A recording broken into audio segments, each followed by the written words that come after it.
Assalamualaikum warahmatullahi wabarakatuh. Anak-anak, mari kita buka buku aswajanya anak-anak. Halaman 35 bab 3 tentang Amalia Nahdliyah. Nah, kali ini kita belajar tentang menghormati Al-Quran. Ya. Kewajiban terhadap Al-Quran ya. Anak-anak, kewajiban terhadap Al-Quran. Al-Quran diturunkan kepada Nabi Muhammad SAW untuk diajarkan kepada seluruh umat manusia. Oleh karena itu, setiap orang harus beriman dan menerima Al-Quran sebagai tuntunan.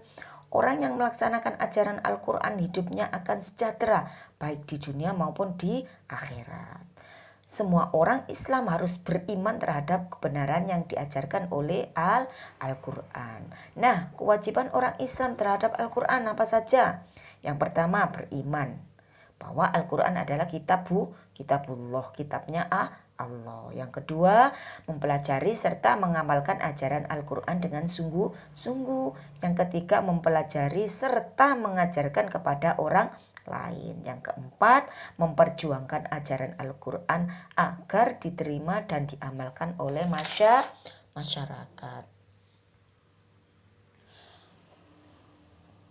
Yang kedua, keutamaan membaca Al-Quran.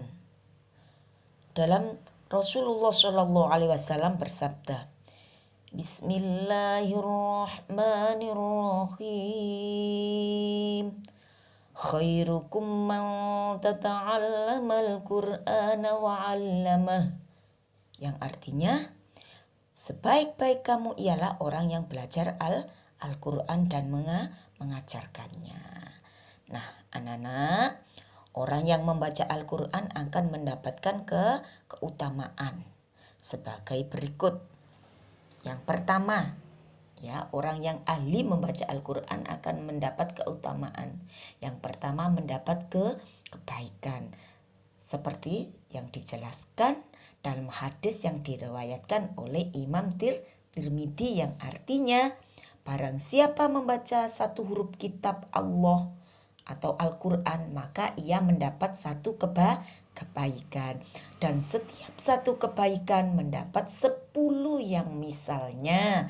Tidaklah aku katakan bahwa alif, lam, mim satu huruf, tetapi alif satu huruf, lam satu huruf, dan mim satu huruf. Yang kedua, keutamaannya orang yang membaca Al-Quran adalah tidak takut ketika menghadapi hari kiamat. Seperti yang dijelaskan dalam hadis yang diriwayatkan oleh Imam Tabrani. Nanti kamu lihat di halaman 36 ya. Yang artinya 3 orang yang tidak akan diliputi rasa takut dalam menghadapi kedahsyatan hari kiamat. Tidak akan dihisab dan mereka berada di atas bukit pasir yang berbau minyak misik. Mereka itu ialah 1. Orang-orang yang tekun membaca Al-Quran semata-mata karena Allah. Yang kedua, tukang adzan yang memanggil manusia untuk mengerjakan sholat semata-mata karena mengharapkan ridho Allah. Dan yang ketiga, hamba sahaya yang selalu berbuat baik dalam hubungannya dengan Allah dan dalam hubungannya dengan tuan-tuannya. Ketiga itu adalah ya bagi orang ya Jika nanti hari kiamat tiba, 3 orang ini tidak takut karena ahli dalam membaca Al-Quran. Mudah-mudahan anak-anak kalian, ibu, bu guru, semuanya ya, keluarga kamu semuanya tergolong orang-orang yang suka atau membaca Al-Quran. Nah, nantinya akan diselamatkan oleh Allah di saat hari kiamat tiba. Kita tidak akan resah, tidak akan takut ya.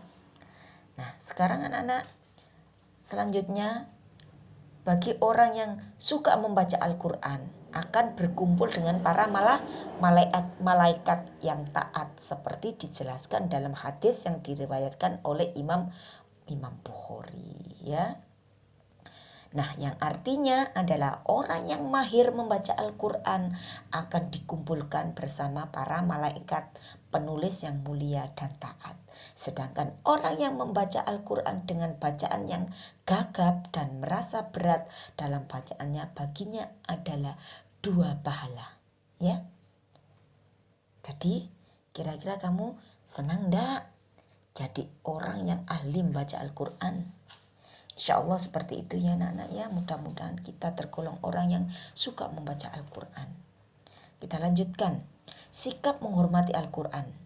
Anak-anak, kita harus menghormati Al-Quran karena Al-Quran adalah kitab suci Allah yang berisi firman Allah. Di antaranya cara menghormati Al-Quran: 1.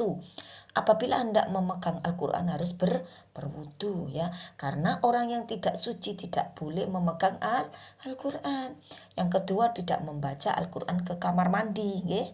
Yang ketiga, ketika hendak membaca Al-Quran disunahkan wudu. Yang keempat, tidak membaca Al-Quran apabila tidak berwudu meskipun dengan kain, pembungkus atau alat lain. Yang kelima, jangan meletakkan Al-Quran secara sembarangan ya anak-anak, seperti buku. Jangan, karena Al-Quran, saya ulangi lagi, adalah kitabullah, kitabnya Allah yang berisi firman ya. Selanjutnya, cara mensyiarkan Al-Quran ya. Cara mensyiarkan Al-Quran bagaimana? Ya, umat Islam memiliki kewajiban untuk mensyiarkan Al-Quran. Kita sebagai umat Islam wajib mensyiarkan Al-Quran ya anak-anak. Di kalangan warga NU, mensyiarkan Al-Quran merupakan tradisi terutama pada bulan suci Ramadan. Yang selama ini dilakukan warga NU untuk mensyiarkan Al-Quran ialah sebagai 1. Tadarus ya, tadarus Al-Quran biasanya pada setiap malam bulan suci Ramadan ya. Setelah tarawih di masjid atau musola, banyak orang yang mengumandangkan atau membaca Al-Quran secara bergantian. Yang kedua, tahdimul Quran yang dilaksanakan di masjid atau musola untuk merayakan hari besar Islam. Takhdimul Quran juga dilaksanakan di rumah-rumah warga masyarakat yang sedang punya hajat. Yang ketiga, semaan Al-Quran yang diikuti oleh para penghafal Al-Quran atau khufat, atau para khufat membaca Al-Quran secara bergantian. Yang keempat, menyelenggarakan musabaqah tilawatil Quran atau MTQ ya, baik di tingkat daerah maupun di tingkat nasional di kalangan warga NU. MTQ diselenggarakan oleh Jamiatul Qurra wal Hufat, salah satu badan otonomi NU. Nah, anak-anak, kali ini pelajaran Aswaja bab 3 tentang amalia nadriyah saya cukupkan sampai di sini.